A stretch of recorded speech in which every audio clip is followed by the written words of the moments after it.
Okay, so this week's SmackDown had a nice amount of continuity from the previous week. Of course, we ended last week with Eric Rowan and Bray Wyatt standing victorious over Ziggler and Ambrose. So we begin with Bray Wyatt cutting a nice promo, saying it's his show, it's his world, him versus the world. Good, solid opening Bray Wyatt promo. Ambrose comes down, does a nice, Ambrose promo like, "It's your victim now, huh?" Mm-hmm.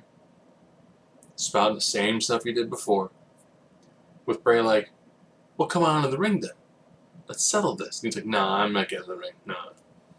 2-on-1? Nah, not feeling it. Maybe I should get in the ring." Then Dolph beelines right past him. Gets in the ring. Gets beaten up. With Ambrose going, "Fine."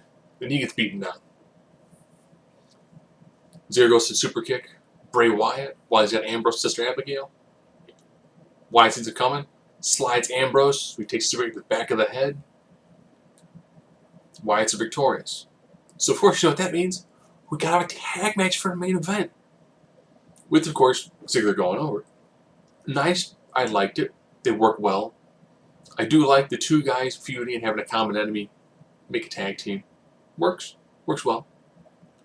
To continue the build-up for John Cena and AJ Styles, they do a promo package. Which is fine, John's not always going to be there, and that gives AJ some time to, rest his body up before having a massive match with John Cena. Makes sense. Renee did an interview with The Miz and Maurice, which eventually ended up with the two of them on the table, staring longingly to each other and saying really cheesy bad lines. But it only got worse for The Miz as he confronted his nemesis, Scooby-Doo. And then Scooby-Doo locked him inside the mystery machine. Because you can lock people inside cars now. And then I guess Scooby-Doo stole Miz's car.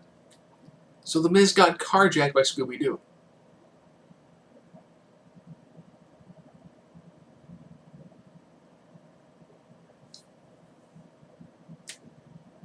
Wrestling is weird, yo. American Alphas took on random guys. But it's okay, because the whole SmackDown tag team roster came down. That's right, I'm talking the Ascensions, Vaudevillains, and Hype Bros. Because American Alpha said they were the top tag team on SmackDown. And then it was validated by having the three other teams come down. Sent to a brawl. So American Alpha standing tall. After they destroyed Jobber 1 and Jobber 2. Alright. Becky Lynch was going to go 1-on-1 with All Red Everything.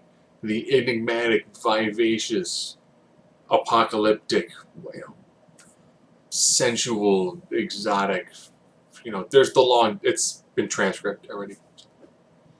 But this time she has a wardrobe malfunction. So she can't wrestle. Becky cuts it. "I'm not going until I get a match. Come at me, bro." I was like, done. Done. Who's she facing? Alexa Bliss comes down. And they have a solid match. Good back and forth. Super loud, creepy voiceover guy comes back saying Ava Marie is now ready to compete in her debut match. Oh yeah. Then she comes down, distracts Becky, because Becky's distracted by music and heels. Eats Alexa Bliss's wicked, short choke slam. It's like, and I trip you. It's a great move because she's so tiny, but she plays it off like she just killed somebody.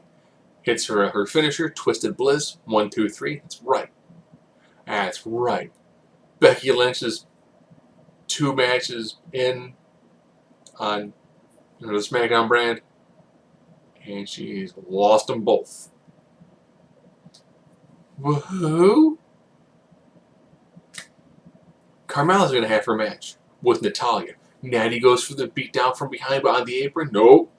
Carmella sees it coming. Those have a match. And it was serviceable. I think Carmella was in bad position to get her finisher, which is like a triangle leg choke, kind of. It's a leg choke. It looks nice, but she didn't transition into it well. So she's kind of like, you see her like, aha. And then I slide my legs down, and I shift my body a little bit, and now I'm in position. For a while, she was using, like a flatliner.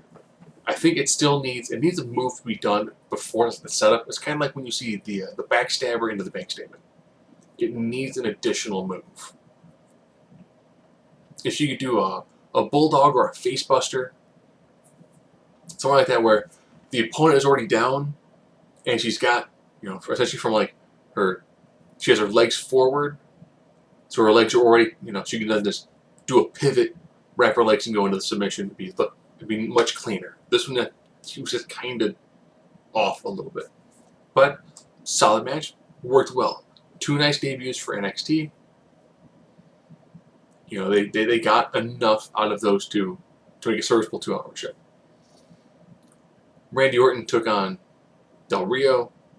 Del Rio's like, you can't RKO with a broken arm. Well, depending on the arm you would break. Good back and forth. When Randy cares, Randy is awesome.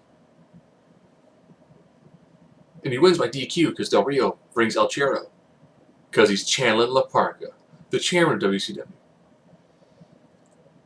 But then he's a sweet arc out of nowhere. I'm like, alright. That continued the I'm facing Brock Lesnar bit. Okay. In the back, Baron Corbin kills Kalisto. He's like, you cost me a title shot. And I'm like, alright, that works. I can dig that. Heath Slater. He's in the back talking with Rhino. Rhino, who's up for a House Representative spot as Republican. Republican Rhino. In Michigan. So if you're near Dearborn, Michigan, I think it's 14th District, vote Rhino. Gore the competition. And he's like, man, I got kids and a swimming pool to play for. He's like, alright. Nice amount of light back and forth, but you knew Slater's eating the spear. Slater goes for a dirty pin, gets his feet on the ropes, and the ref sees it. I think this is probably one of the very few the ref actually has seen, like, the feet on the ropes for a dirty pin from the heel. The ref's like, what do you mean? Well, if I have to do this, but it turns out it's a Gore. 1, 2, 3. Hey, you know what? Heath Slater's got shirts as free agent without his name on the back. It's awesome. If they were smart, I would totally shop him around to like Ring of Honor, Evolve. I would have him hit random small independent shows. Just so I'd be like, hey, I'm the hottest free agent, baby!